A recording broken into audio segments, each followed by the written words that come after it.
Halo Bapak Ibu, Saudara-saudari sekalian. Bersama saya lagi Chandra Teja dari channel Kristen Ngakunya. Channel yang membahas kekristenan murni, terbebas dari klinik dan pemahaman yang melenceng. Bagi Anda yang belum subscribe channel saya, silakan subscribe channel saya. Tekan loncengnya agar Anda dapat notifikasi setiap kali saya mengupload video-video saya. Oke, pada kesempatan kali ini saya akan melanjutkan bahasan saya yang kemarin, yaitu mengenai Kristen Calo. Yang kemarin itu Kristen Calo pertama. Anda bisa lihat di sini kalau Anda belum lihat videonya. Kali ini saya akan membahas sama juga Kristen Calo 2, sambungannya. Oke, saya flashback sedikit saja ya mengenai video saya yang kemarin. Anda bisa lihat juga langsung nanti.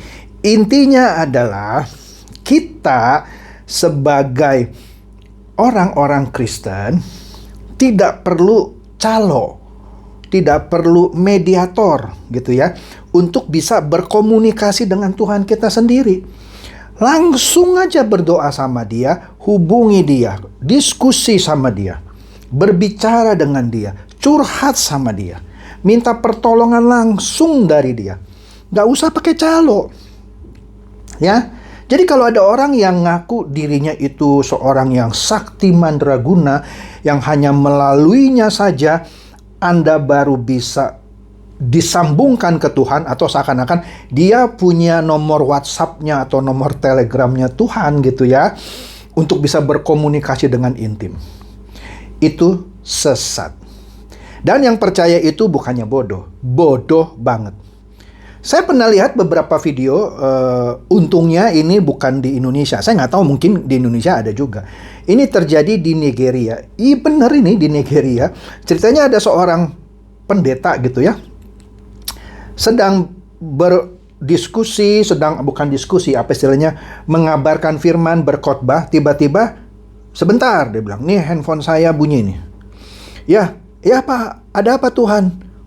Jemaatnya gempar. Ya Tuhan, ya oke, akan saya sampaikan, tanya. Barusan Tuhan telepon saya. Waduh, itu pembodohan sekali gitu. Seakan-akan dia itu bisa dapat telepon dari Tuhan, dari nomor mana, dari langit mana gitu bisa telepon pendeta ini. Tapi jemaatnya percaya, haleluya, nangis gitu. Karena pendetanya ditelepon sama Tuhan. Astaga, memalukan. Jadi, sekali lagi, Anda sebagai orang percaya, orang Kristen, kalau Anda mau berdoa, diskusi, ada keluhan, ada beban, langsung aja Anda minta. Anda jangan perlu calo, yaitu misalnya pendeta gitu, atau orang apa yang Anda anggap sakti, yang kalau dia doakan baru cespleng gitu, baru dikabulkan. Nggak begitu. Ya, Anda bisa minta langsung kok. Ya, selama permintaan Anda berkenan di hati Bapa, maka Anda akan mendapatkan pengabulan. Tetapi kalau permintaan Anda tidak berkenan, ya nanti dulu ya, bisa ditolak. Siapa bilang doa selalu harus dikabulkan? Oke? Nah, sekarang kembali lagi sambungannya mengenai Kristen Calo 2. Nah, saya akan memaparkan lah ya, sebut saja sebuah ilustrasi yang sering saya dengar dan sering juga saya sampaikan gitu kalau saya berkhotbah gitu ya. Ketika saya berkhotbah menggunakan ilustrasi ini, sebenarnya saya sedang berkhotbah juga kepada diri saya sendiri. Jangan-jangan itu bisa saya gitu ya. Padahal sebenarnya setiap khotbah yang saya sampaikan itu juga khotbah untuk diri saya sendiri gitu ya. Jadi begini. Pada suatu ketika, katanya, ini ilustrasi ya, ada seorang pendeta bersama seorang anaknya. Jadi seorang pendeta dan seorang anaknya pergi ke stasiun bus antar kota. Dia dan anaknya pergi bersama-sama ke stasiun antar kota.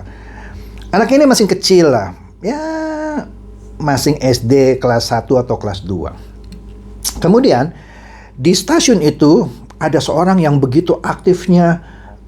Misalnya dia bilang, Semarang, ayo naik Semarang, ayo Semarang gitu. Kebetulan si bapak pendeta ini dan anaknya memang mau ke Semarang. Ya dia naik ke bus yang tadi orang itu teriak-teriak, Semarang, Semarang, Semarang. Begitu busnya pelan-pelan masuk penumpang terus sampai penuh dan tiba jadwalnya untuk berangkat, maka bus itu berangkat membawa Pak Pendeta itu dan anaknya. Tapi begitu bus itu baru berangkat, anaknya itu bertanya kepada bapaknya yang pendeta ini, "Pak, tadi itu orang yang teriak-teriak Semarang, Semarang, kok nggak naik, Pak?" "Loh, jangan kaget," kata bapaknya, "itu calo." "Maksudnya apa, Pak?" "Iya, itu calo bus.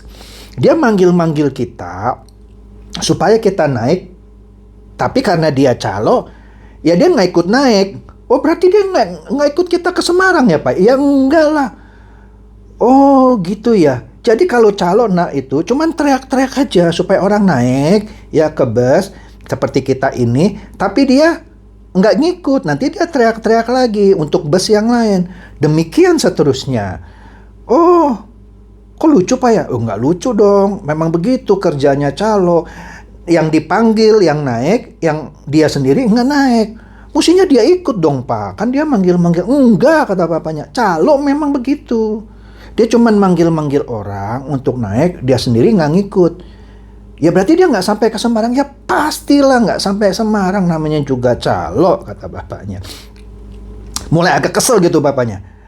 Kok nih anak nggak ngerti-ngerti dikasih tahu gitu bahwa kalau calo ya begitu kerjanya, cuman ayo naik, naik, naik, naik, tapi dia sendiri enggak ikut naik. Terus anaknya pelan-pelan mikir gitu ya. "Oh, saya ngerti dah, Pak," katanya. "Nah, pinter kamu." "Iya, Pak. Aku mulai tercerahkan sekarang." "Ya, apa yang kamu dapat dari penjelasan Papa?" katanya. "Iya, saya jadi ingat Papa. Papa kan pendeta ya." "Iya," katanya. "Papa kan kalau setiap minggu kan berkhotbah kan, berteriak-teriak gitu kan, supaya semua orang ikut Papa, supaya semua orang masuk surga. Seperti Papa juga bicara tentang surga-surga gitu kan." "Iya. Papa kan selalu khotbah supaya orang hidupnya baik ya, gini supaya nanti sama-sama ke surga." "Gitu ya, Pak ya. Tapi saya ragu, Papa juga calo kelihatannya." Papanya mulai marah nih. "Maksud kamu apa?" "Papa ini pendeta, bukan calo." Begini, Pak, mohon maaf nih, Pak," kata anaknya. Padahal anaknya masih kecil. "Bapak memang teriak-teriak gitu ya. Orang-orang ngikut gitu ya, apa yang Papa teriakin untuk naik ke bus misalnya. Ya, untuk hidupnya baik, hidupnya kudus, hidupnya suci, tak bercacat, tak bercela. Supaya dia bisa ke surga." "Betul, itu kerjaan Papa. Tetapi Papa tidak hidup kudus, tidak hidup tak bercacat, tak bercela, Pak. Aku takut Bapak jadi kayak calo, Pak. Yang Bapak ajak dia pergi ke surga, tapi Bapak karena tidak melakukan yang Bapak khotbahkan, Bapak takutnya saya takutkan Bapak nggak ke surga." Ini anak cerdas nih. Papanya mau marah gitu ya, tapi nggak bisa marah karena banyak orang gitu ya di bus itu. Dan mulai kayak merenungi apa yang dikatakan oleh anaknya. Jadi kata-kata anaknya itu seperti menusuk dia. Dia mulai merenungi, waduh, anakku pinter juga nih ya. Ternyata apa yang aku khotbahkan gitu ya tidak dia lakukan. Ya sama kayak calo kan, naik, naik, naik, ayo Semarang, Semarang, tapi dia sendiri nggak naik. "Iya, Papa kayak calo," katanya. Ya, ngajakin orang naik untuk ke Semarang, tapi Bapak nggak mau naik ke busnya. Bapak cuma pinter ngajak orang, tapi Bapak tidak ikut naik, tidak melakukannya. Apa bedanya Papa sama calo? Bapaknya mulai merenung dan mulai seperti mau nangis gitu. Nah, mendengar ilustrasi ini saya teringat akan 3 ayat ya. Saya sebutkan ya. Di Matius 7 ya, ayat 21 sampai ayat 23. Ada 3 ayat. Matius pasal 7 ayat 21, 22 dan 23. Saya bacakan ya. "Bukan setiap orang yang berseru kepadaku, Tuhan, Tuhan, akan masuk ke dalam kerajaan surga, melainkan dia yang melakukan kehendak Bapa-Ku yang di surga. Pada hari terakhir, banyak orang akan berseru kepadaku, Tuhan, Tuhan, bukankah kami bernubuat demi namamu dan mengusir setan demi namamu dan mengadakan banyak mujizat demi namamu juga? Pada waktu itulah aku, maksudnya Tuhan, akan berterus terang kepada mereka itu yang ngusir-ngusir setan, yang suka bernubuat gitu ya, dan berkata, aku tak pernah mengenal kamu, enyalah daripadaku kamu sekalian pembuat kejahatan. Nah, ayat ini sebenarnya tidak hanya ditujukan untuk pendeta. Tidak khusus untuk pendeta, walaupun yang paling kena sentil biasanya pendeta atas ayat ini. Makanya dikatakan ini ayat untuk nabi-nabi palsu. Pendeta-pendeta yang kalau di mimbar berkhotbah, tetapi dia melakukan kejahatan. Makanya dia akan ditolak Tuhan. Tuhan tidak akan kenal dia, maka dia nggak bisa masuk ke surga. Jadi anak itu pinter itu.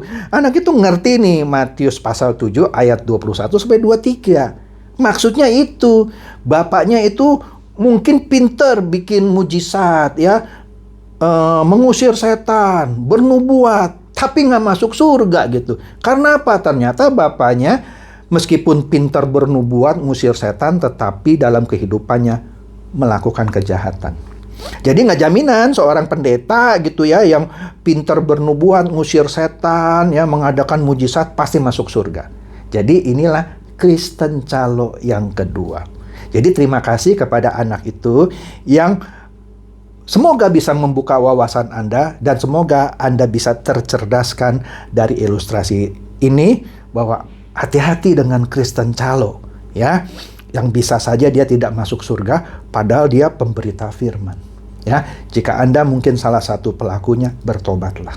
Semoga ini mencerdaskan Anda semua dan mencerahkan Anda semua. Silakan share video saya ini kepada teman-teman, sahabat atau kerabat. Shalom.